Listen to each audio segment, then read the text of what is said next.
L'individu est-il plus important que la communauté? Thèse. L'individu est plus important que le groupe. La liberté individuelle est la valeur fondamentale. Antithèse. L'individu ne peut vivre en dehors de la société. L'intérêt de la communauté passe avant celui des individus. Thèse. De l'individu ou du groupe, c'est le premier qui prime. La collectivité est une entité abstraite, somme de tous les individus. Tandis que mon individualité est une réalité concrète, unique, irréductible, que je peux ressentir quotidiennement. Premier argument, le moi est la valeur suprême. Pour le philosophe Max Stirner, l'individu est unique et ne peut être réduit à sa dimension collective, que celle-ci soit sociale, politique ou religieuse. Dans l'unique et sa propriété, il fait du moi la valeur suprême. Après lui, certains théoriciens anarchistes comme Proudhon ont également affirmé la prépondérance de l'individu libre sur toute forme de pouvoir collectif coercitif. Deuxième argument, l'intérêt individuel gouverne. Les économistes libéraux, tels Adam Smith, attribuent à l'individu le rôle primordial. Pour eux, la poursuite des intérêts individuels détermine les lois du marché et conduit automatiquement à la régulation et à l'équilibre. Au nom de l'individualisme, de la défense de la liberté individuelle, les théoriciens libéraux rejettent toute intervention de l'État dans les affaires humaines. La société n'existe pas. Troisième argument.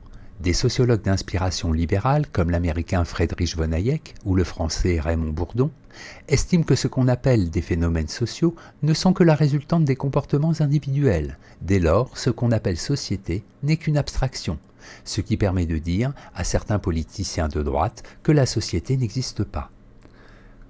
En bref, l'individu est plus important que la collectivité, la liberté individuelle et la dignité du moi priment toute considération de l'intérêt collectif. Antithèse. L'individu ne pourrait pas vivre en dehors de la société.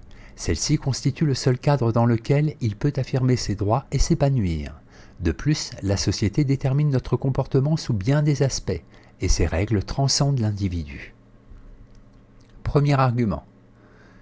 Il n'y a pas d'individu sans cité. Aristote le disait déjà, l'homme est un animal social. La société est une réalité naturelle, et l'homme est, par nature, un être fait pour vivre en société.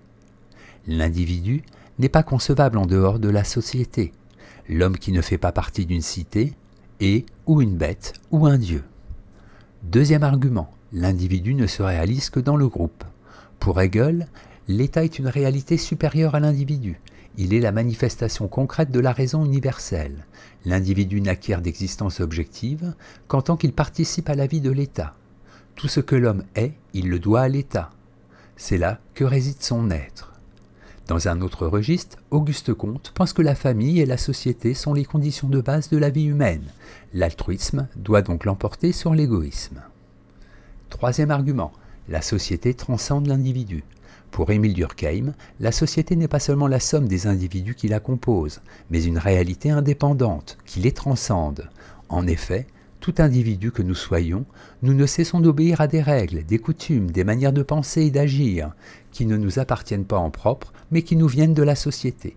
Le premier de ces déterminismes sociaux est le langage. En bref, la société est antérieure et supérieure à l'individu. Notre langage, nos pensées, nos comportements nous viennent du groupe auquel nous appartenons.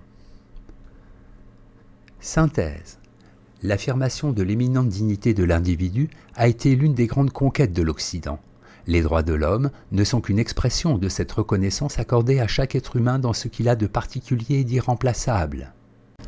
L'individualisme, en effet, est un corollaire de la liberté, qui consiste en fin de compte à faire ce que nous voulons, partant à affirmer notre individualité sans devoir rendre des comptes à la collectivité. Toutefois, l'individualisme ne doit pas nous faire oublier que nous devons aussi une partie de ce que nous sommes à la société. En ce sens, la remarque d'Aristote est toujours d'actualité. L'homme ne peut exister sans la société, et c'est pourquoi l'individu accompli n'est pas celui qui affirme de manière utopique et mature sa totale liberté vis-à-vis des autres, mais celui qui, sans aliéner sa liberté, contribue par son travail, par sa responsabilité civique, par son respect des règles de convivialité, à la société dont il est un élément actif. Note et commentaire. Transcender, en philosophie, se dit de ce qui est extérieur et supérieur à une réalité donnée. Raymond Bourdon. Né en 1934, agrégé de philosophie, il est l'auteur notamment de L'inégalité des chances, la mobilité sociale dans les sociétés industrielles, 1973, et La logique du social, introduction à l'analyse sociologique, 1979.